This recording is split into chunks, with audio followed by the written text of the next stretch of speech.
Oh, I know I said I was going to bring us further forward than I probably brought us to today. But, of course, who can skip over our first ever South Coast derby? So today I bring you to the home game against Portsmouth, and then the plan will be is probably skip forward to the Aston Villa game, as I mentioned. But today I bring you the derby game, and with a derby it brings tension, atmosphere, and hopefully a few goals and maybe even a couple of red cards. Let's see what happens in today's games. Now, the Portsmouth manager is actually Robbie Savage, so if that's anything to go by as well, it's going to be obviously a fiery affair on the touchline. But just to bring you what happened in the game off camera, we lost 1-0 to Watford. I mean, the whole of the attack just didn't really play well at all, as you can see. A couple of the defenders played all right, so it probably and arguably should have been more than 1-0, but not great. Not great. But we bring you today, like I said, to the game against Portsmouth. I've already skipped up to it because, of course, I was going to skip over it. And then I realised, I went, hang on a minute, that's a big derby. Let's get that game definitely in an episode. And don't forget as well, Portsmouth are a club that were also sniffing around for our services. So let's make sure that we prove to them exactly why they maybe should have put a better offer in, even though we just turned them down because we wanted the Southampton job, right? But anyway, in the actual universe, if you put more money on the table, Portsmouth, who knows what may have happened. But let's get into the team sheet. Let's start picking our team. A couple of players have been playing for the under-21s just to get them a little bit more fitness. So I'm going to drop them off of the bench. We haven't really got to worry about any injuries for our goalkeepers. Can he not be? Oh, of course, he's not eligible because he's not registered in the squad. So I might have actually done it where I actually only have, there we go, that goalkeeper can sit on the bench just in case, but we should be absolutely fine. Other than that, we don't really have anyone else that we can bring into the fold that hasn't already been in the squad, if that makes sense. What I will note, unfortunately, is that Ratala has picked up a virus. So he had a cold and now he's got a virus. So maybe you shouldn't be going out clubbing all the time on your 60k a week because you're picking up all sorts of bugs. Wood is also out injured. He's going to be out for 2 to 4 weeks. So that's not ideal. So we've had to obviously put a little bit of a makeshift centre-back partnership in there. We've brought in the youngster, Sandeep Singh. So he's 20 years old, an international from India. He's made 21 appearances for the Indian national team already. Got a lot of promise to him. Good championship player already. Potential to be a Premier League player. I mean, he's absolutely ginormous at 6'5". He's like Satnam Singh, you know, anyone who watches AEW, the wrestler there. Heading of 16. The bravery of 10 is a bit weird, right? You're 6'5" and really good at heading, but you're not that brave. But not a bad player to step in to the forward at centre back. So that's pretty much going to be the team. Everything else is going to actually, no, we are going to make a couple of other changes. But other than that, we're not going to make any other changes. I say that, look, I'm tinkering loads. Reinders is coming in. There we go. We're not going to make any other changes from that. I've been disappointed with this guy. When I first joined, he was dibbed to be like one of the big players in the club. They had already offered him a new contract, new 5-year, I think it's a 5-year or 4-year deal before I even joined. Meant to be very good, leading championship, but he hasn't really done anything for us. So, I mean, his form's not been bad. He got 1 goal against City, Oxford City, and then his last goal was against Luton. So for someone who's meant to be that good, look at the average ratings in between, not been good at all. So hopefully he can have a big game today and can prove why he deserves to be in the starting lineup. But Hurst obviously leads the line as well, as Ratala is out injured. But let's get into the dressing room. Let's give the boys that motivation that they need, that bit of fire in their bellies as this is a derby, and see exactly how we can come out on top today. It's at St Mary's, so we've got the fans behind us and prove the doubters wrong as we keep climbing our way up the league. Okay, so here we go. We're in the dressing room. Of course, it's a big derby. It's a big rivalry, so we're going to be leaning in on that. I'm going to say I think you all know how important rivalries are, and we are expected to go and win. Go and play your natural game. Do I like that? Not sure if I like that. Obviously, as you can see, our form's dropped off a cliff. We're now 10th in the league in terms of the form table. I think you all know how important rivalries are. We're expected to win, to make sure you do that. No, I'm going to go for the first one. One player is interested. That's great. That's the one thing I don't like.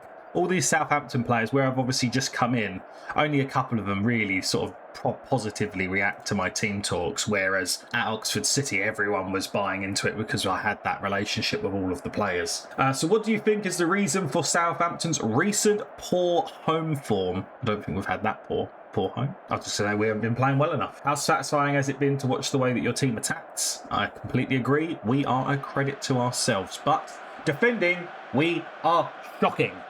And hopefully maybe Sandeep Singh is going to be a revolution at centre-back today. And hopefully maybe that will prove that I need to play him instead. That would be nice, right? So you can see 36 points there on the table. After that loss to Watford, of course, we've not gone up or down in the league. But hopefully, a big 3 points today. Obviously, Portsmouth are sitting in 22nd. So, you know, points against them, it will give us a little bit more of a breather. Win today puts us on that magic 40 points. We only need 10 more for the magic 50 that typically would keep you in a division. But of course, with how tight this is, I don't know whether that will be enough. You know, there's only 10 points between 22nd and 12th in the league. And then there's only another 18 points from there to top of the league. So it's not, I mean, it isn't massive gaps, but yeah, it's definitely something. We will play it into space because we've got a little bit more pacey wingers on this afternoon. Not going to play for set pieces though, because absolutely we never see them. So we're going to get rid of all of that. But a win here, you know, is going to do a lot. Not only are we beating the rivals, gives us that little bit of extra momentum, puts us on 40 points, and then we are starting to get in the top half of the table. I'm going to say keep going. We can still win this. You've got to be doing it. You weren't that bad. I believe in you. Come on, Georgie Hurst. You're getting a chance here because Rattler is sort of always going out partying and picking up viruses and colds. So you've got to prove to me that you're a professional and you can stay in the team and stay fit. I like that little bit of a story that we're building there with Rattler. He might be an absolute icon for Southampton, but because he parties all the time and gets injured, we've got a penalty. Who's our penalty taker? Never mind. Didn't get a chance to pause it. Hurst is of it. Okay, not bad. But yeah, we're building a bit of a story here that he might be... What? He was off his line, ref! The goalkeeper was off his line before he even took it! That's a retake if I've ever seen one. And Hurst is now on a 6 rating. What is even Hurst's penalties? 12! You're missing it there in a no... I mean, there is pressure, it's a rivalry, but still. That would have been the goal that sort of settled the nerves, wouldn't it? I think we're going to have to just take him off. He's playing absolutely dismally. He's missed a penalty. He's not going to get a chance to credit now for himself. We're going to bring Ibrahim on to try and get them balls over the top. Let him run at that defence with his 16 pace and 16 acceleration. Hopefully he can get something on the way. We're going to go positive. So I feel like Portsmouth are just sitting back. We've not seen a single highlight of theirs right now. Ball in from the corner. Osman here into Reinders. Oh, a long range effort, but it was tame, wasn't it? It's a tame effort. The side footing, slow. Didn't really seem like it was ever going to be. How's he just come on and then got picked up an injury? Come on, mate. Did you not do your warm-up on the side properly? This could just play out to a draw, which isn't a great result. Not great at all, especially as they're struggling. You know, if they were around the same point of us in the league, you would go, okay, kind of makes sense. But Hurst missing that penalty is what's cost us here. Absolutely cost us. So a boring 0-0 draw. We didn't even get a red card in the derby. We're absolutely dominating them. I'm not impressed with you guys at all. And your performance was abysmal. What are you doing? Sort it out. Do better. Right, so the plan will now be long skip forward. Because like I said, I'm going to bring us back the Aston Villa game because I don't really want to show another one of these and then have another episode from there. Obviously, this season's already going to be a little bit longer than our sort of average season with moving clubs and whatever and then seeing it. So realistically, I'm going to skip over these 3 league games, bring us back then for the FA Cup game against Aston Villa. We're away from home. Maybe that's not a bad thing. You know, away from home, at home, we've not been great. Well, apart from Mansfield, but that was in the FA Cup. We've not been that good at home since we beat Oxford United 4-3 on the 29th of December. So maybe actually playing away from home in these 2 games away from home will do us wonders to get a bit of momentum to then hopefully pick up some points against Middlesbrough. But that's the plan. I'll skip us forward. If anything obviously important happens in between these games, I'll bring you straight back. But through the power of editing, you will be back with me momentarily at the Aston Villa game. So I bring you back, as we said, up at the Aston Villa game. We've already skipped up to the game itself. And as you can see, the results have been a very mixed bag once again. We drew 0-0 to Portsmouth in that last game that we saw. We managed to then go away from home and beat Hull 3-0. Lovely. Got a first minute goal. And then it just sort of went on from there, which was nice. Then lost 2-0 to Norwich. And then lost 2-1 to Middlesbrough. Not ideal. Again, very leaky. Conceding 4 goals in the last 2 games. Not like us at all. And we were just starting to get a little bit of defensive solidity. So the defence is definitely something that we need to work on. Training this week has been purely defending based after them games to try and get a little bit of solidity into the actual team. But I mean, I'm not expecting to do much in this game, I suppose, because this is a game that we are playing a much higher opposition. The good news is Pedro is now back from international duty, so he's going to make his start in the FA Cup. Comes back and, you know, he's a very good player. Very, very good player. I like the look of him. I think he's going to do well for us. And maybe with him in that position, you know, he might actually... What is going on here? That's not right, is it? There we go. Is that right? Yeah, there we go. But maybe with him in this position, be that sort of defensive shield that we need that will allow us to sort of have that little bit more of a pressing foot moving forward and actually have that sort of solidity, if you will. I'm going to swap that actually. I would prefer him to be on that side. Don't know why, but I just do. I prefer it to look like that. Lovely. And then let's just quickly swap this back around to box, and then just a defensive midfielder. But other than that, we haven't really brought anyone else into the club. Oh, no, tell a lie. You will notice there is a new defender that we've brought in. I brought in a new centre-back in the hopes that it might make us a little bit more defensively sound. We brought him in from IB Leipzig. Only cost us 2.5 million. Comes in. He wanted to leave Leipzig. They listed him. Great. We got him for, I would say, cheap at 2.5 million. He's going to come in at that centre-back role. Pretty decent. 25 years old, Turkish. 24 years old, Turkish. Got the ability to improve as well. And what that did mean is that I would have then been able to potentially accept an offer for Boat or potentially accepted an offer for Akbar. Neither had an offer come in for them, and I weren't going to force them out the club because, of course, they are fairly decent to be here, but they had a lot of interest. So, yeah, it was a tale of the tape, really. Sort of potentially risk not having them here, but also didn't want them to get snatched from me and then not have anyone to be able to sort of fall back on. So that's why we've brought him into the club, and hopefully we can start to get a little bit of a return on that because at the minute, like I said, we're not getting much return from bringing in a new centre-back at all. But let's get into the dressing room. Let's get this match against Aston Villa underway in the FA Cup. Like I said, probably the biggest team that we've played in the FA Cup. I can't think of any bigger teams that we've played in the FA Cup. Let's see what we can do today. I actually might change that to cautious as well. Just sort of ping the balls forward a little bit quicker. Yeah, I'm going to do it. Anyway, I'll be back with you in the dressing room. Let's get out there and see. I'm actually gonna say I'm sick and tired of getting bad results. Let's go out there and get a performance. Because even if I always click that accidentally, even if we don't get the win, as long as it's a good performance, I don't mind. What we've been doing recently is just having an absolutely horrendous performance, and also obviously not winning, which I guess is understandable if you're not putting in a good performance, right? But I want to see a good performance because then at least we can build on that in the league. You know, if we lose 1-0 but we've played really well, or it's 1-1 and we go out on penalties, we can take that momentum like we have done before with Oxford City into the league, and sometimes after cup games, even with a loss, that's really propelled us in the league. You know, we've taken that momentum really far forward. But of course, we need to make sure we can get our noses in front, or at least stay level in this. But Lima with a fantastic run past all of them, cuts it back. Can he put the ball across? Oh, he doesn't. He goes for the selfish one, and the keeper tips it over the crossbar. Probably would have preferred you to square that there, Mr. Pedro Lima. Not going to lie. But hey, you've gone for a bit of individual glory in the FA Cup. I mean, you can't be faulted for that, I suppose. Reinders here. Again into Reinders. He's trying to pull the strings this afternoon. He needs to prove that he's at the Premier League quality, and he does just that. Gets past his man, puts an absolute peach of a ball in, and Ibrahim Osman is there, cutting in on his favoured right-hand side in that inside forward role.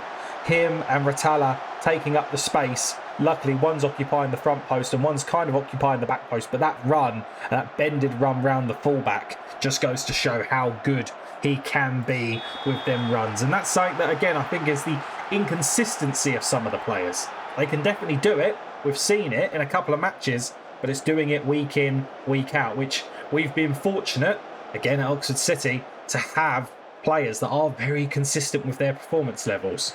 So at the minute, that's what we're trying to dig out here. But a dangerous attack here for Aston Villa. We go to close down the ball and then we don't do nothing with that. That was embarrassing, the way that David ran around the defence.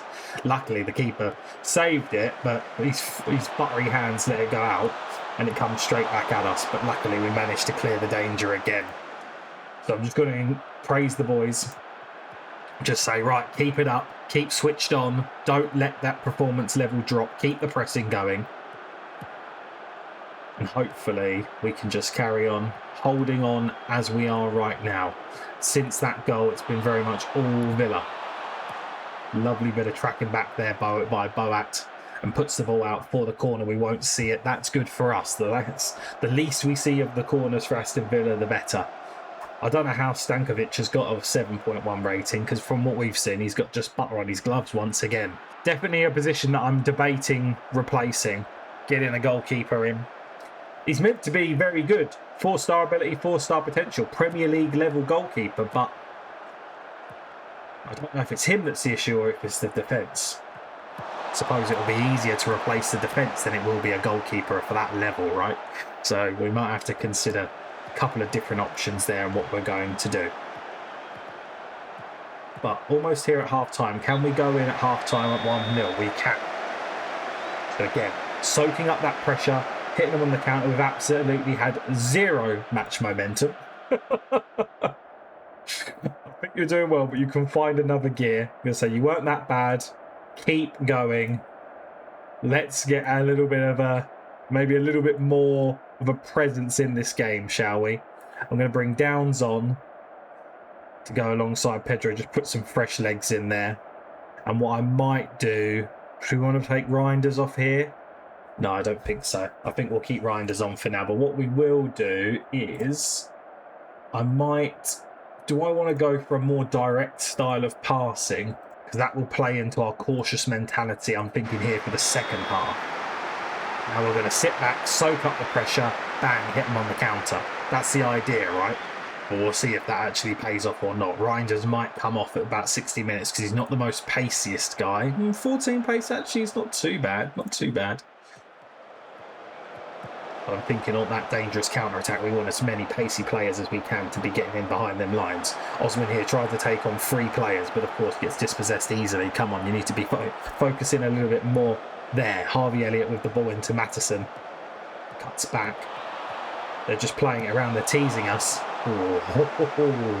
Luckily, the goalkeeper manages to get his butterfingers on that, and it goes out for the corner. But again, we won't see it. But 60 minutes, nearly there. 60 minutes, there we go. 60 minutes on the clock. 1-0 still up.